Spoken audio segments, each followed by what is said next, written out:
ഈ പണിമുടക്കിനെ അട്ടിമറിക്കുകയും അതോടൊപ്പം തന്നെ 10 മിനിറ്റ് കഴിഞ്ഞിട്ട് തൻ്റെ ഭവനത്തിലേക്ക് പോയി ശമ്പളവും വാങ്ങിച്ച് സുഖമായി വീട്ടിൽ കുടുംബത്തോടൊപ്പം ഇരിക്കാമെന്നുള്ള കണക്കൂട്ടിലൂടെയായിരുന്നു കാര്യങ്ങൾ നീക്കിയത്.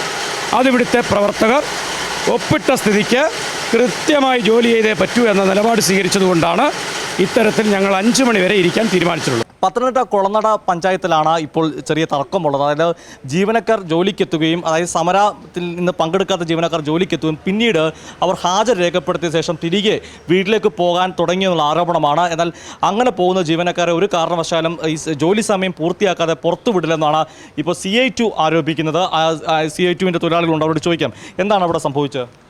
പൊതുപണിമുടക്കിൻ്റെ ഭാഗമായി ഇന്ന് രാവിലെ ഞങ്ങളുടെ ഓഫീസുകളിലൊക്കെ കയറി കുളനട അതിൻ്റെ ഭാഗമായി കുളനട പഞ്ചായത്ത് ഓഫീസിലും വന്ന് ഓഫീസ് രാവിലെ തുറന്നിട്ടുണ്ടായിരുന്നു.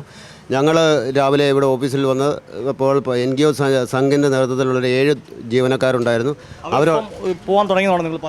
അവർ ഞങ്ങൾ വന്നപ്പോൾ അവർ ഒപ്പിട്ടിട്ട് പോകാനെ കൊണ്ടുള്ള പരിപാടിയായിരുന്നു നോക്കി. അപ്പോൾ ഞങ്ങൾ ഒരു കാരണവശാലും ഒപ്പിട്ടിട്ട് ഇവിടെ വന്നു ഈ ഓഫീസിൽ വന്ന് ഒപ്പിട്ടിട്ടുണ്ടെങ്കിൽ 5 മണി വരെ ജോലി ചെയ്യാതെ ഇവിടുന്ന് പോകാൻ സാധിക്കത്തില്ല എന്ന് ഞങ്ങൾ പറയുകയും അവർ ഓഫീസിൽ നിന്ന് പുറത്തേക്ക് ഇറങ്ങാനെ കൊണ്ട് ശ്രമിക്കുകയും ചെയ്തതിൻ്റെ ഭാഗമായിട്ടാണ് ഞങ്ങളുടെ ഓഫീസിന് മുമ്പിൽ സമരമായിട്ട് ഇവിടെ ഇരിക്കുകയും 5 മണി വരെ അവരെ ജോലി ചെയ്യിപ്പിക്കാനെ കൊണ്ട് തയ്യാറാവുകയും ചെയ്യുകയാണ്. ഇവർ പറയുന്നത് ഗ്രാമസഭയുണ്ട്, അതുകൊണ്ട് ഗ്രാമസഭയ്ക്ക് വേണ്ടിയാണ് സീനിയർ ക്ലർക്ക് പുറത്തു പോകാൻ തീരുമാനിച്ചതാണ് ഇവർ പറയുന്നത്. അങ്ങനെയുണ്ടോ? ഗ്രാമസഭ LDFിൻ്റെ കൗൺസിലറുടെ വാർഡിലായിരുന്നു.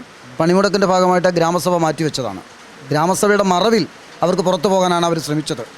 എന്തായാലും നിങ്ങൾ ഇവർ ജോലി സമയം കഴിയാതെ ഇവിടുന്ന് പിന്മാറില്ലെന്നാണോ പ്രഭാവതി പറയുന്നത്? തീർച്ചയായിട്ടും ജോലി സമയം കഴിയാതെ ഞങ്ങൾ ഇവിടുന്ന് പിന്മാറില്ല. അതുവരെ അവരോട് ജോലി ചെയ്യട്ടെ. കൃത്യമായിട്ട് അവർ ജോലി ചെയ്യാൻ വേണ്ടിയല്ലേ വന്നത്. CI2വിൻ്റെ ആശാ വർക്കേഴ്സ് യൂണിയൻ്റെ സംസ്ഥാന പ്രസിഡന്റ് കൂടിയാണ് പ്രഭാവതി. ഇന്ന് ഈ സമരത്തിൽ ഇപ്പം ആശാ വർക്കേഴ്സുമാരും കൃത്യമായി പങ്കെടുക്കുകയല്ലേ? തീർച്ചയായിട്ടും ആശാ വർക്കേഴ്സും ഈ സമരത്തിൽ പങ്കാളികളായിട്ടുണ്ട്. സ്റ്റേറ്റിലെ എല്ലാ ആശമാരും ഈ ദേശീയ പണിമുടക്കിൽ പങ്കാളികളാണ്. നമുക്ക് മിനിമം വേതനം ഉറപ്പാക്കുക, നമ്മളെ തൊഴിലാളികൾ അംഗീകരിക്കുക എന്നതല്ലേ? സ്കീം വർക്കേഴ്സിന് ജീവനക്കാരായി അംഗീകരിക്കുക, മിനിമം വേതനം 26,000 രൂപ ആക്കുക എന്നുള്ള ആവശ്യം കൂടി ഈ ഡിമാൻഡിൽ 17 മുദ്രാവാക്യങ്ങളിൽ ഈ മുദ്രാവാക്യം ഉൾപ്പെടുന്നുണ്ട്. ഈ കാര്യം പറയുമ്പോൾ അകത്താണ് ഈ ജോലിയിൽ പങ്കെടുക്കുന്ന ജീവനക്കാരുള്ള അവരോടുകൂടി അവരുടെ അഭിപ്രായം ചോദിക്കാവുന്നതാണ്. ഇപ്പോൾ ആളുകളോട് ചോദിക്കുന്നത് ഈ ജീവനക്കാരെത്തുന്നത് ചേട്ടാ ഇപ്പോൾ ഇവിടെ ഒരു പ്രതിഷേധമാണ്. ഇവർ ഉന്നയിക്കുന്ന പ്രധാനപ്പെട്ട കാര്യം എന്ന് പറഞ്ഞാൽ നിങ്ങൾ ഒപ്പിട്ട ശേഷം പുറത്തു പോകാൻ ശ്രമിച്ചു എന്നാണ്. ഞാൻ അങ്ങനൊരു സാഹചര്യമില്ല, പുറത്തു പോകാൻ ശ്രമിച്ച സാഹചര്യമില്ല. ആകെ ഒരു ജീവനക്കാരൻ ഗ്രാമസഭയ്ക്ക് പോയിരുന്നു. ഗ്രാമസഭയ്ക്ക് പോകാൻ പുറത്തേക്ക് ഇറങ്ങുമ്പോൾ അവർ തടഞ്ഞു. അതാണ് നിലവിലുള്ള സാഹചര്യം. ഉച്ചയ്ക്ക് ആഹാരം കഴിക്കാൻ പോയ 2 ജീവനക്കാർ ഉച്ചയ്ക്ക് ശേഷം തിരികെ കയറാൻ പറ്റിയിട്ടില്ല. ജീവനക്കാർ പുറത്ത് ഹാജരോട് ഒപ്പിട്ട് പുറത്തു പോകാൻ ശ്രമിക്കുമല്ല, അവർ ജോലിയുടെ ആവശ്യമായി പോയത്. അതായത് ഞങ്ങൾ പറഞ്ഞത് തന്നെയാണ് അവർ പറയുന്നത്. നമുക്ക് വീണ്ടും ഈ സമരക്കാലത്തിലേക്ക് പോകാം. എന്തായാലും വീണ്ടും ചോദിക്കാം. ഇപ്പോൾ അവർ ആവർത്തിച്ച് പറയുന്നത് അവർ ഒപ്പിട്ട ശേഷം പോകാൻ ശ്രമിക്കുകയല്ല ചെയ്തത്, പകരം ഗ്രാമസഭ കൂടാൻ വേണ്ടി പോകാൻ ശ്രമിച്ചെന്നാണ് പറഞ്ഞത്. ആ ആരോപണത്തിൽ തികച്ചും അടിസ്ഥാനരഹിതമാണ്. ഒപ്പിട്ട് ഈ പണിമുടക്കിനെ അട്ടിമറിക്കുകയും അതോടൊപ്പം തന്നെ 10 മിനിറ്റ് കഴിഞ്ഞിട്ട് തൻ്റെ ഭവനത്തിലേക്ക് പോയി ശമ്പളവും വാങ്ങിച്ച് സുഖമായി വീട്ടിൽ കുടുംബത്തോടൊപ്പം ഇരിക്കാമെന്നുള്ള കണക്കൂട്ടിലൂടെയായിരുന്നു കാര്യങ്ങൾ നീക്കിയത്.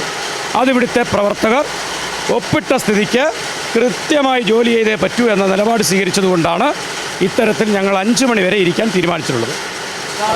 നിലപാട് ഒരു ഭാഗത്ത് ജീവനക്കാർ അങ്ങനെ പറയുമ്പോൾ ഇവിടെ എത്തിയിരിക്കുന്ന ഭൂരിഭാഗം ആളുകൾ പറയുന്ന, അല്ലെങ്കിൽ സമരത്തിൽ പങ്കെടുക്കുന്ന ആളുകൾ പറയുന്ന, ഒപ്പിട്ട അവർ ജീവനക്കാർ പോകാൻ ശ്രമിക്കുമ്പോൾ അത് കൈയോടെ പിടികൂടിയിരിക്കുന്നു. അതായത് തങ്ങൾ ജോലി ചെയ്തു എന്ന് വരുത്തി തീർക്കാൻ ശ്രമിക്കുന്ന ആളുകൾ അങ്ങനെയല്ല.